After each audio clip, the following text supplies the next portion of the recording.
How to clean your washing machine. So I have been using this washing machine for a couple years now, and I just feel like it needs a nice cleaning. So I'm gonna clean it with these tablets. And the way you basically do that is you're going to take one of these tablets. Now, my washing machine has a side detergent dispenser, but I'm not gonna use that. I'm gonna open this tablet and I'm going to put it directly into the drum. From there, I'm gonna close the drum. And your washing machine might actually have like a clean cycle on it.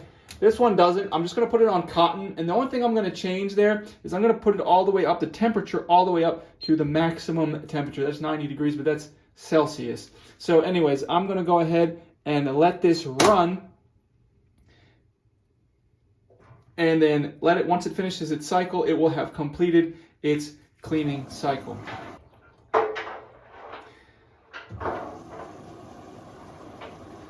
So I'm going to let this run, I'm going to let it do its cycle, and once it does its cycle, I'm just going to come in with a towel and wipe everything clean.